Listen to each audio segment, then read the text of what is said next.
Everyone, आज मैं बात करूंगी एक ऐसे कंट्री के बारे में जिसे लोग लैंड ऑफ फायर और आइस भी कहते हैं।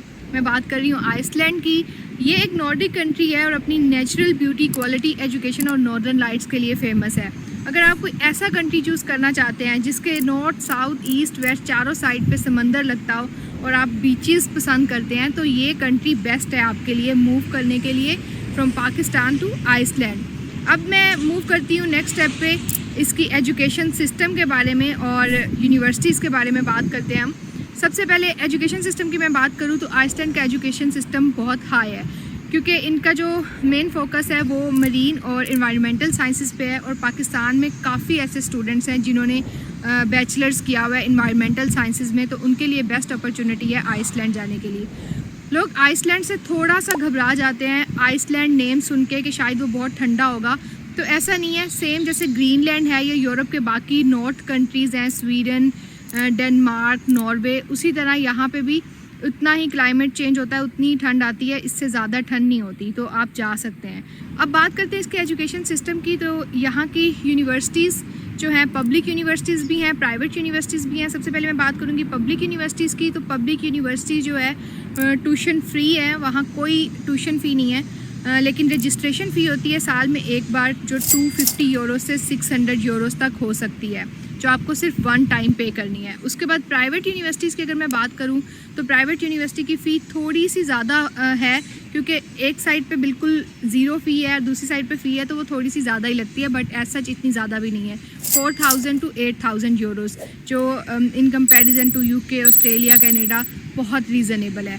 और इसके बाद अगर मैं बात करूँ यूनिवर्सिटीज़ की, तो यहाँ बहुत अच्छी यूनिवर्सिटीज़ हैं। Top university, university of Iceland जो यहाँ की सबसे बड़ी और प्रेस्टिजियस यूनिवर्सिटी है। Then we have Reykjavik university जो ऑफ़र करती हैं English taught courses in law, business and sciences. उसके बाद हमारे पास यूनिवर्सिटी है, यूनिवर्सिटी ऑफ एकुरेरी, जिसमें जो एक स्मॉल सिटी में है। अगर आप पसंद करते हैं काफ़ी स्टूडेंट्स होते हैं जो मेट्रोपॉलिटन सिटीज़ को पसंद नहीं करते, तो ये जो यूनिवर्सिटी है एक स्मॉल टाउन में है, पीसफुल इन्वायरमेंट है, बेस्ट है, आप मूव कर सकते हो इस तरह के इन्वायरमेंट में। फिर नेक्स्ट स्टेप की तरफ मूव करते हैं जो कवर करेगा कि वहाँ लिविंग एक्सपेंस क्या है, अकोमोडेशन कितना पर मंथ हमें चाहिए सर्वाइवल के लिए एक स्टूडेंट को। तो अगर 900 यूरोस से 1200 यूरोस आप अर्न करते हो, जो कि वहाँ पे अर्न करना इजी है, स्टूडेंट्स को अलाउ है पार्ट टाइम जॉब करना। पार्ट टाइम आप इतना अर्न करके अपना मंथली एक्सपेंस कवर कर सकते हो। Monthly expense will be like 250 euros to 600। तो इसकी जो एप्लीकेशन डेट है, ओपनिंग डेट है, वो मोस्टली ओपन होती हैं दिसंबर में और डेडलाइन जो है इनकी वो आती है फरवरी, मार्च में। प्रोग्राम टू प्रोग्राम वेरी करता है। एप्लीकेशन प्रोसीजर के बाद आप वेट करते हो रिज़ल्ट का, एक्सेप्टेंस आपकी आई है या नहीं आई। तो एक्सेप्टेंस जो है वो मोस्टली आना शुरू हो जाती है अप्रैल मई में। अब रिक्वायरमेंट क्या है? सबसे पहले स्टूडेंट्स की रिक्वायरमेंट यही होती है कि आइल्स, टोफल, डुओलिंगो, पीटीई, तो ये सब यहाँ पे एक्सेप्टेबल हैं। स्कोर्स भी मैं आपको बता दूँगी। स्कोर्स जो हैं आइल्स में आपको सिक्योर करने हैं 6 band, PTE with 70% score and Duolingo with 100+ score. तो ये स्कोर जो है आप अगर सिक्योर कर लेते हैं तो बहुत इजी है आइसलैंड की यूनिवर्सिटीज़ में एडमिशन लेना। और बाकी अगर आप मास्टर्स में अप्लाई कर रहे हैं तो आपकी बैचलर्स की डिग्री चाहिए। अगर आप बैचलर्स में अप्लाई कर रहे हैं तो आपकी एफएससी के जो डॉक्यूमेंट्स हैं वो रिक्वायर होंगे। और अगर आप पीएचडी में अप्लाई कर रहे हैं तो आपके मास्टर्स के डॉक्यूमेंट रिक्वायर होंगे, क्योंकि आइसलैंड पीएचडी, बैचलर्स, मास्टर्स तीनों प्रोग्राम्स ऑफ़र करते हैं। आइसलैंड की अगर मैं करेंसी की बात करूँ तो यहाँ पे करेंसी जो है वो करोना चलती है, आइसलैंडियन करोना।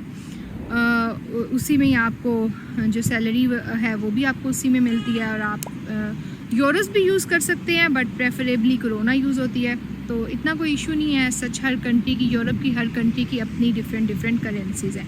वीज़ा प्रोसेस इसका कैसे है, बैंक स्टेटमेंट क्या है? वीज़ा प्रोसेस के लिए आपको वही डॉक्यूमेंट्स चाहिए, लाइक आपका पासपोर्ट, आपके एजुकेशनल डॉक्यूमेंट्स, एफआरसी, आपके बैंक स्टेटमेंट जो है 30 to 35 पाकिस्तानी लाख होने चाहिए आपके बैंक में, जिसे हम फाइनेंशियल प्रूफ भी कहते हैं।